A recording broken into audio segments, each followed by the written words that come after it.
Газ фазасында А және Б заттарының арасында жүретін реакцияны қарастырайық. Қандай да бір кеңістік көлемінде Б-ның 8 және А-ның 1 молекуласы бар деп алайық. Барлық молекулалар үнемі қозғалыста болатындықтан, олар бір-бірімен соқтығысады. 1 секунд ішінде А молекуласы 5 Б молекулалармен соқтығысады деп есептейік. Егер берілген кеңістік көлемінде А-ның 2 молекуласы болса, онда олардың әрқайсысы Б-ның молекулаларымен 5 рет соқтығысады, яғни жалпы соқтығысулар саны 2 еселенеді. Бір А молекуласын алдыңғыдан саны 2 есе көп Б молекулаларының арасына орналастырса да, соқтығысулар саны 2 еселенеді. Бірлік көлемдегі молекула санының 2 еселенуі концентрацияның 2 еселенуін білдіреді. Соқтығысулар саны және сәйкесінше реакция жылдамдығы да әрбір реагенттің концентрациясына тура пропорционал екенін көреміз. Соқтығысулар теориясы реакция жылдамдығының реагенттер концентрациясына тәуелділігін молекулалық деңгейде түсіндіреді.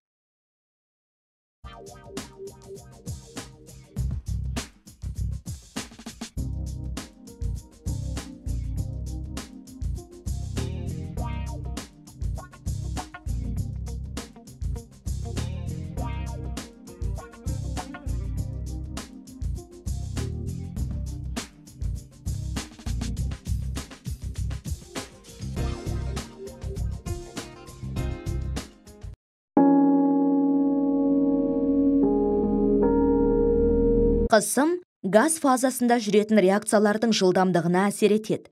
Қысым артқанда реакциялық қоспаның көлемі азаяды, ал реагенттердің концентрациясы жоғарылайды. Сәйкесінше реакция жылдамдығы да артады. Қысым сұйық фазада жүретін реакциялардың жылдамдығына айтарлықтай әсер етпейді.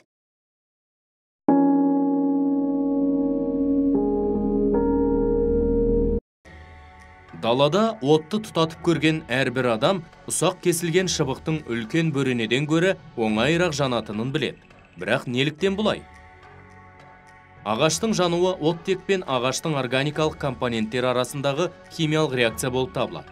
Ағаш қатты дене, ал оттек газ болғандықтан бұл гетерогенді реакцияға жатады. Реакцияның жылдамдығы реагенттердің жанасу ауданына тәуелді. Жұқарақ кесілген қатты реагент тезірек жанады. Беттің ауданы жану реакциясына қалай әсер ететінін ұнның жану мысалы арқылы көрсетуге болады. Отты ыдыс ішіндегі ұнға бағыттасақ, ұн жанбайды.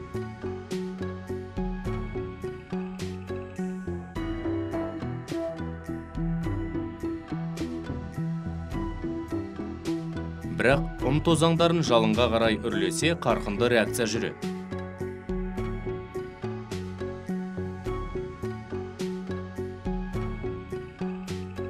Ауада қалқып жүрген ұн немесе астық тозаңы кездейсоқ ұшқын әсерінен күтпеген жерден жанып кетуі мүмкін. Тозаңдар жарылысы дән, элеваторлар сияқты қоймаларда қауіп тудырады. Жанасу бетінің ауданы гетерогендік реакцияларға әсер етуінің себебі тиімді соқтығысулардың реагенттің беткі бөлігінде ғана болуына байланысты.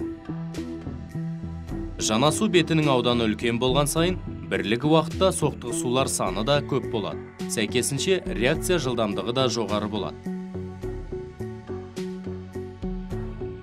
Мысалы, судағы қанттың еруін қарастырайық. Үлкен қант кесегін суға салғанда, қара түспен көрсетілген беткі молекулалар ғана сумен әрекеттеседі.